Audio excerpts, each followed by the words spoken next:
Serdecznie zapraszam do odcinka 32 playlisty Mroczna Historia pod tytułem Masoni, część pierwsza. W poprzednim odcinku 31 dokonałem pewnego podsumowania sekty nazywanej Różokrzyżowcami. W tym odcinku opowiem, jakie powstały teorie dotyczące pochodzenia zakonu. Masoński pisarz z XVIII wieku mówi: pochodzenie masonerii znane jest wyłącznie masonom. Okazuje się jednak, że nie istnieje żadna oficjalna teoria mówiąca o pochodzeniu masonerii i co więcej, wielka liczba masonów nie wie o korzeniach tej organizacji, a nawet nie interesuje ich historia zakonu. Nawet władze masońskie nie są w tej sprawie całkowicie zgodne. Mason 30 stopnia Albert Churchward ubolewa nad niewielkim zainteresowaniem masonów ich historią i zauważa: jak dotąd było tak wiele sprzecznych opinii i teorii, próbujących podać pochodzenie i przyczynę, skąd, gdzie i dlaczego powstało bractwo masonerii i wszystkie je różne części oraz różne rytuały różnego stopnia. Tak więc wszystko, co do tej pory napisano, to tylko teorie, bez żadnych faktów mogących stanowić podstawę historyczną.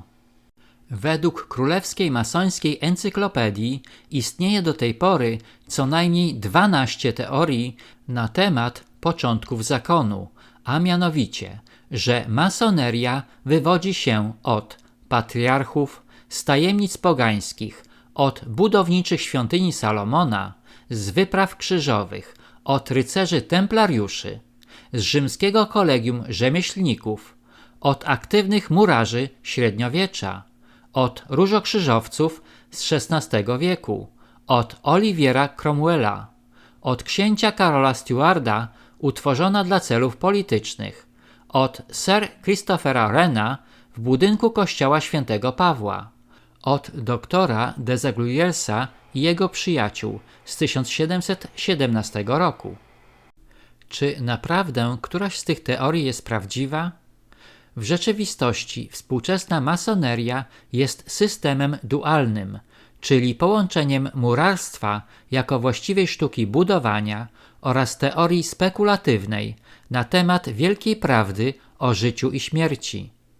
Znany mason hrabia Goblet d'Alviela wyjaśnia, że masoneria spekulatywna, czyli podwójny system nazywany masonerią, jest legalnym owocem związku zawodowego cechów średniowiecznych masonów z tajną grupą filozofów adeptów, z których pierwsi stworzyli formę, a drudzy ducha. Z tego powodu, aby odkryć rzeczywiste źródło masonerii, należy zbadać oddzielnie historię dwóch tradycji – murarzy i filozofów, a następnie odkryć ich punkt połączenia.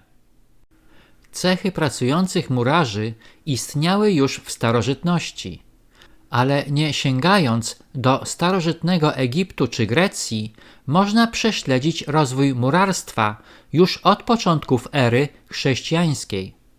Niektórzy pisarze masońscy twierdzą, że druidzi, którzy przybyli z Egiptu, przywieźli ze sobą tradycje związane ze sztuką budowlaną. I tu można postawić pytanie, kim byli druidzi i jaki był ich związek ze sztuką budowlaną. Temat druidów jest bardzo obszerny, a więc ograniczę się tylko do paru uwag.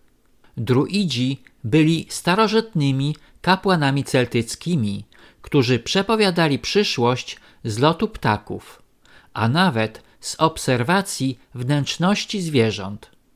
Prawdopodobne znaczenie słowa druid pochodzi od słowa celtyckiego oznaczającego czarownik, chociaż niektórzy uczeni wolą słowo indoeuropejskie wid wiedzieć i przedrostek dru zmieniający znaczenie na najmędrsi.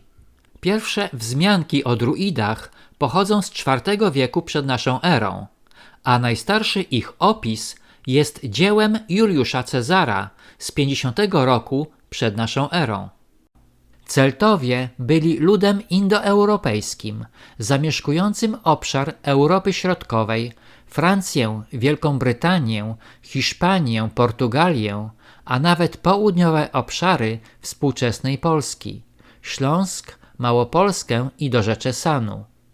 Za kolebkę Celtów uważa się region Kurhanów w południowych Niemczech, między Lasem Czeskim i Renem, zasiedlony w połowie II tysiąclecia przed naszą erą przez tzw.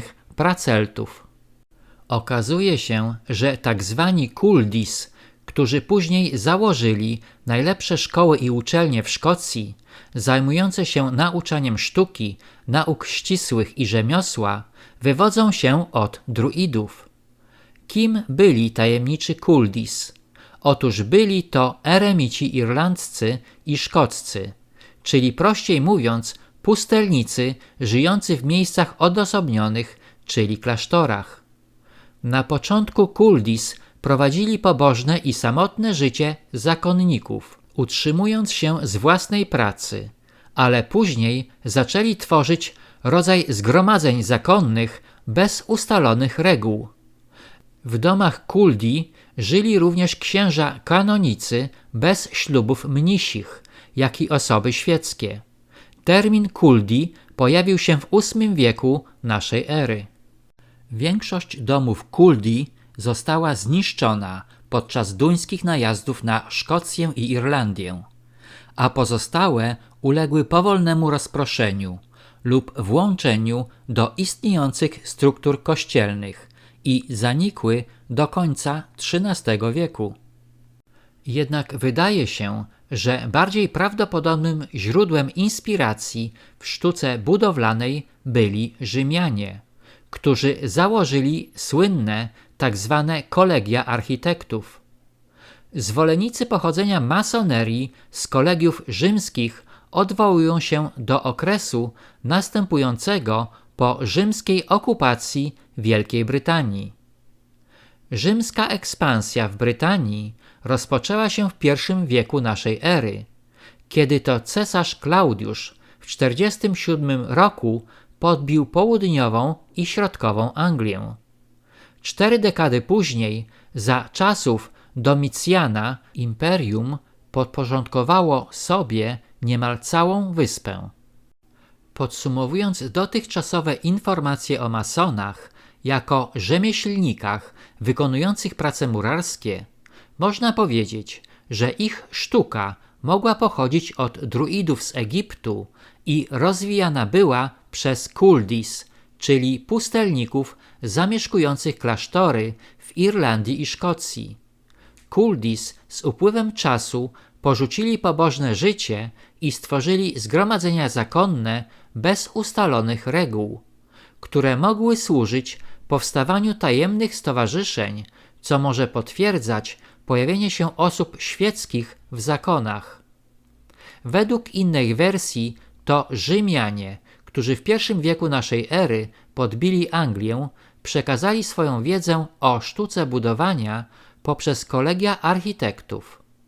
Być może obie wersje w pewnym sensie są prawdziwe, ale zostawmy te rozważania i przyjrzyjmy się bliżej masonom jako rzemieślnikom murarskim.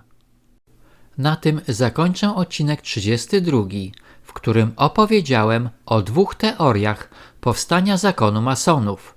Serdecznie zapraszam do odcinka 33 pod tytułem Masoni, część 2.